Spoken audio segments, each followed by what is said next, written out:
Hello friends, আমি doctor Prosenjit পাল আপনাদের সকলকে জানাই স্বাগত। আজ আমি অ্যামিবিএসিস এবং এর সেরা 6টি হোমিওপ্যাথি ওষুধ নিয়ে আলোচনা করব। শুরু করা যাক। অ্যামিবিএসিস বা অ্যামিবিক ডিসেন্ট্রি বা আমাশা কি? আমাদের স্টুলের সঙ্গে যখন মিউকাস পাস হয় সেটাকেই অ্যামিবিএসিস বলে। এর কি কারণ? এর প্রধান কারণ হলো এন্টামিবা হিস্টোলাইটিকা নামে প্যারাসাইট বা পরজীবীর সংক্রমণ বা ইনফেকশন।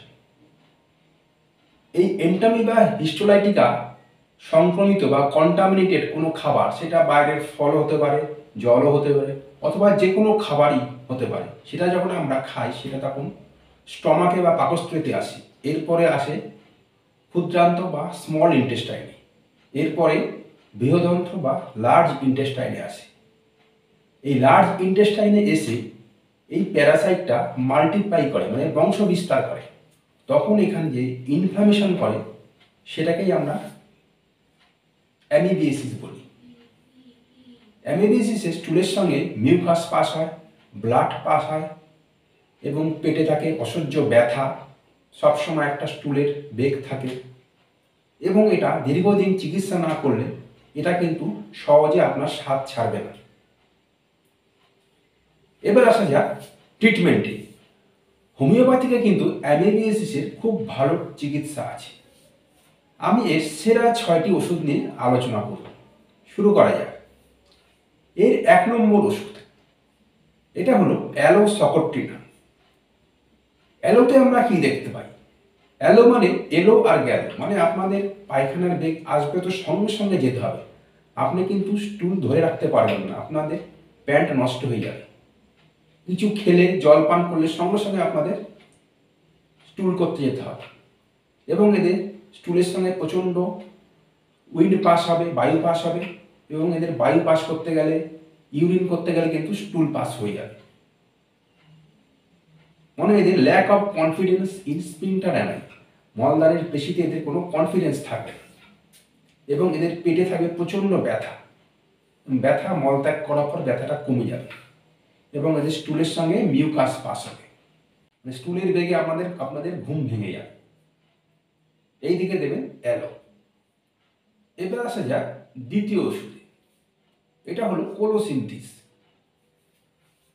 কোলোসিনথিসের অ্যামিবিএসিসে স্টুলের সঙ্গে মিউকাস পাস হবে এবং এই সঙ্গে থাকবে পেটে অসহ্য ব্যথা, কোলিকি ক্র্যাম্পি পেন থাকবে, অ্যাগোনাইজিং পেন থাকবে, অসহ্য ব্যথা এবং এই ব্যথাটা হার্ট প্রেশার কিন্তু রিলিফ হয়, মানে জোরে চেপে ধরে পুজো হয়ে সামনের দিকে ঝুঁকলে কিন্তু ব্যথাটা কম থাকবে। মনে রাখবেন অ্যামিবিএসিস এর সঙ্গে যখন প্রচণ্ড পেট ব্যথা থাকবে তখন দেবেন কোলোসিনথিস। এবার আসা যাক তৃতীয় ওষুধ, এটা অ্যামিবিএসিস এর একটা খুব ভালো ওষুধ, এটা হলো কোলচিকাম অটামনেল। কোলচিকামে আমরা কি দেখতে পাই? কোলচিকামের পেশেন্ট খাবার দেখলে এবং খাবারের গন্ধে, যে কোনো খাবারের গন্ধে এদের বমি পায় এবং বমি হয়ে যায় এবং এদের স্টুলের সঙ্গে একটা হোয়াইট পার্টিকেলস পাস হয়, সাদা সাদা দানার মতো পাস হয়। এই দেখে দেবেন আপনারা কোলচিকাম। এবার আসা যাক চতুর্থ ওষুধে, এটা হলো ইপিকাকুহানা, মানে ইপিকাক। ইপিকাকে সবসময় একটা নশিয়া বা ভমিটিং ভাব থাকবে, সবসময় একটা বই ভাব থাকবে, সেই সঙ্গে থাকবে স্টুলের সঙ্গে আম থাকবে এবং এদের স্টুলে কিন্তু খুব দুর্গন্ধ হবে। মনে রাখবে অ্যামিবিএসিস যখন সবসময় কনস্ট্যান্ট একটা নশিয়া থাকবে তখন দেবেন ইপিকাক। এবার আসা যাক পঞ্চম ওষুধে, এটা হলো মার্কসল। মার্কসলে আমরা কি দেখতে পাই? মার্কসলের স্টুলের সঙ্গে মিউকাস তো পাস হবে, এর সঙ্গে কিন্তু ব্লাড থাকবে। এটা কিন্তু একটা পিকুলিয়ার সিনড্রোম এবং এদের পেটে ব্যথা থাকবে, এই ব্যথাটা রাত্রিবেলা বাড়বে এবং এদের স্টুলে কিন্তু খুব দুর্গন্ধ হবে। এদের যে কোনো ডিসচার্জে কিন্তু খুব গন্ধ হবে, এদের মুখে গন্ধ হবে, ঘামে গন্ধ হবে, ইউরিনে গন্ধ হবে, সব কিছুতে এদের গন্ধ হবে, মুখ থেকে লালা বেরোবে এবং জিভটা হবে থলথলে। মনে রাখবেন অ্যামিবিএসিস যখন মিউকাসের সঙ্গে ব্লাড দেখতে পাবেন তখন দেবেন মার্কসল। এবার আসা যাক ষষ্ঠ তথা শেষ ওষুধে, এটা হলো নাক্স ভূমিকা বা নাক্স ভূমি। নাক্স ভূমি আমরা কি দেখতে পাই? যারা সিডেন্টারি লাইফ লিড করে, মানে শুয়ে বসে দিন কাটায়, যাদের মানসিক পরিশ্রমের কাজ বেশি হয়, শারীরিক পরিশ্রমেরা করে না বা করতে চায় না। ধরুন কম্পিউটারের সামনে বসে কাজ করছে, এই কাজ করতে করতে বিড়ি খাচ্ছে, সিগারেট খাচ্ছে, খৈনি খাচ্ছে, বিশেষ করে যাদের অ্যালকোহলের নেশা থাকে, বাইরে জাঙ্ক ফুড খায়, যারা রাত রাত জেগে কাজকর্ম করে, মানে একটা অনিয়মিত জীবনযাপন করে, তাদের জন্য কিন্তু নাকসবাম খুব একটা কার্যকরী ওষুধ। এদের কিন্তু রেকটামে একটা টিনাস মাস থাকবে, মানে রেকটামে একটা সবসময় ব্যথা থাকবে, অসহ্য ব্যথা থাকবে, এবং এদের দিনে 4-5 বার এদের পায়খানা করতে যাবে।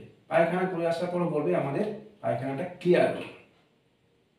মনে রাখবেন, যারা অনিয়ন্ত্রিত জীবনযাপন করে তাদের অ্যামিবিসিসে যদি রেকটামে টিনাস মাস থাকে তখন আপনারা দেবেন নাক্সবোম। এবার ওষুধগুলো কীভাবে খাবেন? যে ওষুধটা আপনাদের সিমটমের সঙ্গে ম্যাচ খাবে একমাত্র সেই ওষুধটাই খাবেন, এবং ওই ওষুধটা 30 পোটেন্সি নেবেন। দিনে 2 বার করে খাবেন, সকাল বিকেল, টানা 5 দিন খাবেন, হাফ কাপ জলে 1 ফোঁটা করে। এই ঠিক 20 দিন পরে যদি দরকার হয় তাহলে ওই ড্রাগটারই 200 পোটেন্সি খাবেন, পরপর 2 দিন, 1 বার করে, হাফ কাপ জলে 1 ফোঁটা করে। এই ওষুধগুলো যদি আপনারা ঠিকঠাক খেতে পারেন এবং যদি হাইজিন মেনটেন করে চলতে পারেন, তাহলে দেখবেন আপনাদের অ্যামিবিএসিস বা অ্যামিবিক ডিসেন্ট্রি পুরোপুরি ঠিক হয়ে যাবে। আশা করি আপনাদের এই ভিডিওটা ভালো লাগবে। যদি ভালো লেগে থাকে অবশ্যই লাইক করবেন, শেয়ার করবেন, আমার চ্যানেলটা অবশ্যই সাবস্ক্রাইব করবেন। কালকে আবার নতুন ভিডিও নিয়ে আপনাদের সঙ্গে দেখা হবে। আজকে তাহলে এখানেই শেষ করা যাক। নমস্কার।